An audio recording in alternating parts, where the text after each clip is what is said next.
Don't even lie to me. We've all been there, wandering through a serene and peaceful place when all of a sudden...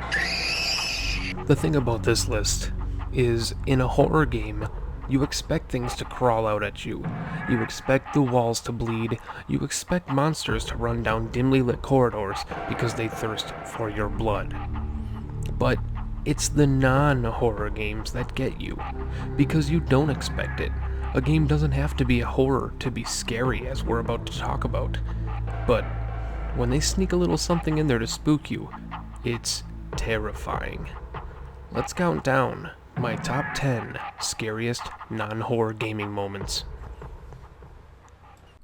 Number 10. Some could argue that Dark Souls is a horror game, and then they would be laughed at and told they were wrong. Dark fantasy is different than horror. There are a few notable moments in Dark Souls that would get to anyone, but Blighttown's early introduction is the killing blow. Its narrow wooden scaffolding, the wretches, the hounds, the bouncers, all the way to the dreaded dropped frame rate. This place will shake any gamer to the bone. Number 9. This is one of those moments you don't expect on this list, as most people go straight for the eel or the piano, but the staircase upstairs is just a nightmare. Watching the pictures slowly pass you by, knowing you aren't actually moving, just a roadblock that was put there intentionally by Nintendo to create tension, and tension it created. Just don't glitch it, because that's not creepy. Number 8. You all knew Shalebridge was going to be on here. Thief Deadly Shadows is still the only Thief game that I've played, but it left a mark on me, from the gorgeous gothic presentation all the way to the cradle. The real nightmare in Shalebridge isn't the lack of light, or the unseen terrors that lurk, or even the backstory.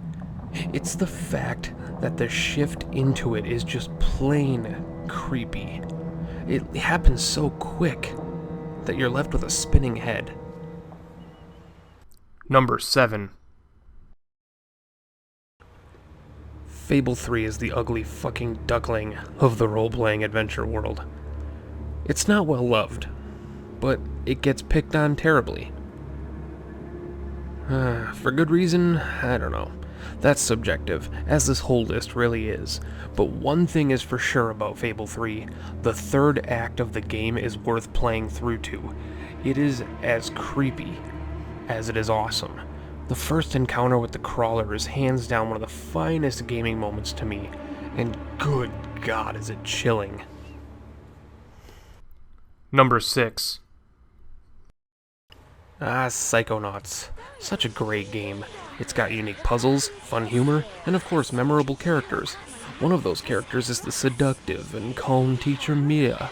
She is one of Raz's best advisors, and it's hard to think of anything bad about her, unless you happen to stumble into a certain chest of suppressed memories while going through her level. Mia's nightmare is troubling for many reasons. The orphans burning while she was caring for them, her guilt over it, but mostly her trying to stop Raz from entering the tortured memory. Number 5. How many of you saw this coming? Yeah? Well, some of you are lying. The Twilight in Twilight Princess is just all around eerie. Not so much scary, just eerie. But there's one moment in the game where Link learns a bit more about the Twilight from Midna and the Twilight Realm. To put it bluntly, it's not out of the ordinary for a Zelda game to get creepy, but this one scene is just unnerving as hell. Number 4. We all love Fallout, and as you might already know in the list I did previous to this, Fallout can get pretty scary at times, especially the Fallout 3 game. The thing about the Deathclaw Sanctuary is that unlike other even scarier moments in Fallout 3, this one always gets left out. So at risk of sounding like a fool, I decided to throw it on here instead because this cave has its own chilling atmosphere. The crunching footsteps around you, the feeling of not knowing which way to move in. I mean, you could always, turn on the Pip-Boy light and run, right? That doesn't work. Number 3. Sorry, Chugga. As Chugga Conroy put it best, Oh my God, no! that's what I hear, and that's what I think when I imagine Pikmin 2's Water Wraith. While Pikmin 2 might not be as good as the original game, it did have a new and enjoyable world to run around in. One of the locales is the submerged castle, and within it is this guy. Now, as scary as he is, it's not his invisible, giant, fast, maniacal self that scared most people, it's his random appearance. See, he isn't scripted. He shows up at a random time so long as you are in the castle.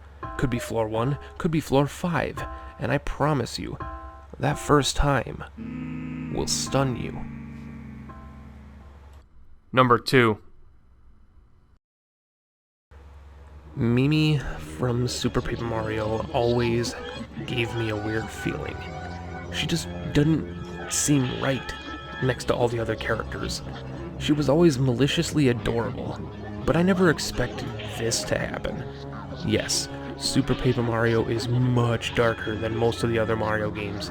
In fact, the Mario RPGs have always been a bit more teen than others. But this Exorcist reference threw many gamers for a loop. Awesome boss fight. I mean, it really is. Just like the series is known for. But it's just creepy. Creepy, creepy, scary creepy.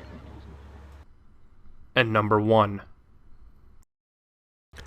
You can hate me all you want, but this is my channel, my script, my show.